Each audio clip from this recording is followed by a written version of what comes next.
So today the cabinet ultimately has decided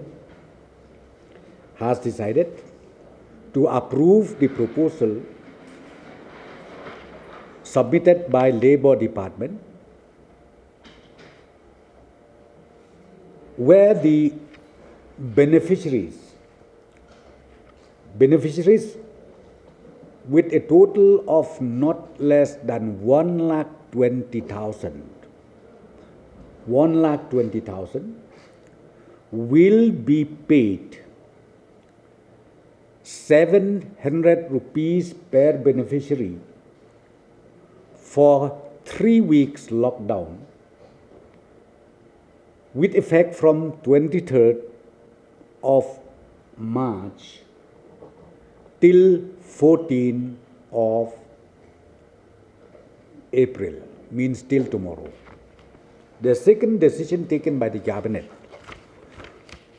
as you already know, we do have quite a number of students, and not only students, even our brothers and sisters working outside Meghalaya, and they got stranded over there till today. So we work out the numbers more or less, not less than 3,000 of them till today. They are not able to come back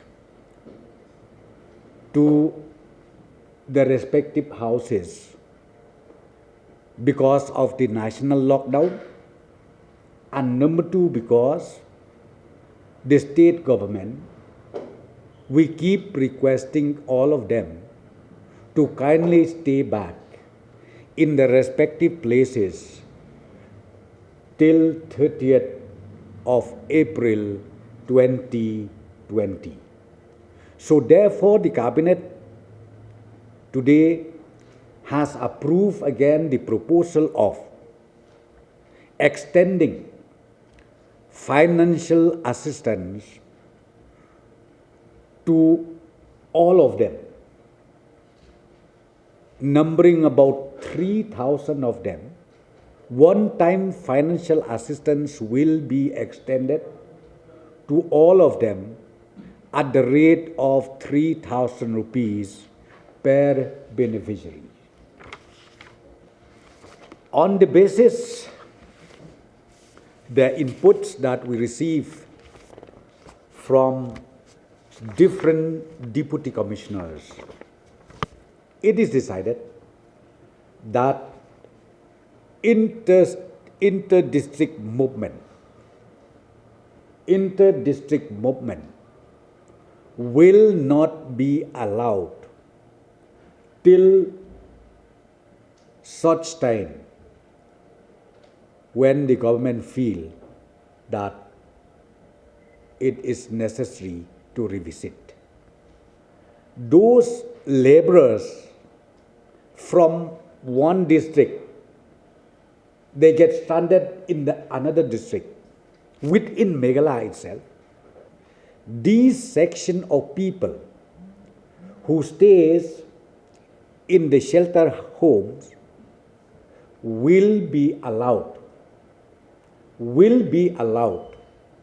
to move out from their respective shelters to their respective houses within the state of Meghalaya. Interstate movement will continue to be sealed from all entry points and exit points.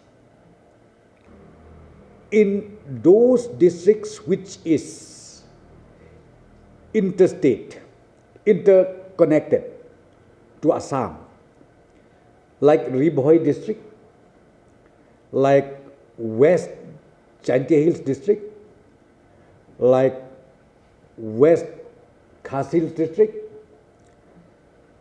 North Garo Hills district, West Garo Hills district, those places, those districts, we have entrusted to the respective deputy commissioners to examine whether the local village markets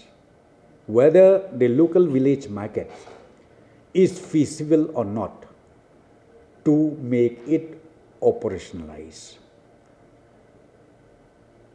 So for this, we have entrusted to the deputy commissioners to work out, and we leave it to their wisdom to execute the decision taken by the cabinet this evening. But today, after thorough discussion we had, and after getting the feedback from all the respective deputy commissioners, the cabinet has reviewed the last decision taken, and private transport will not be allowed till further order. We are talking about the urban areas, see, like Shillong, like Tura, like Jawai, where the record says we do have maximum registration of private transport. But in the rural areas, means outside the urban area, again, private transport is subjected to the regulation to be made by the respective deputy commissioners and the transport department. Cabinet has given a go-ahead. So the cabinet today has discussed in detail about the pros and cons of reopening up the industry sector. So the cabinet has decided and has directed the industries department to work out the modalities in which the cabinet needs to know whether the employees who are supposed to be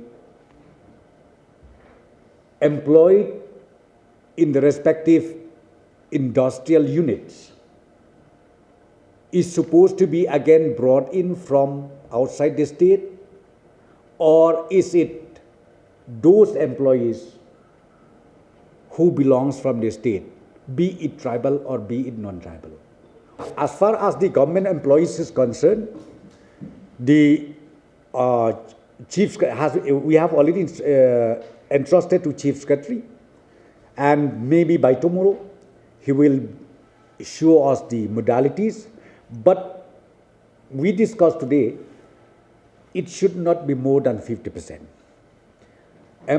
Government employees should turn up to their respective offices not more than 50%, depending upon the modalities to be worked out by the respective HOD, and also depending upon the department which deals directly with the public.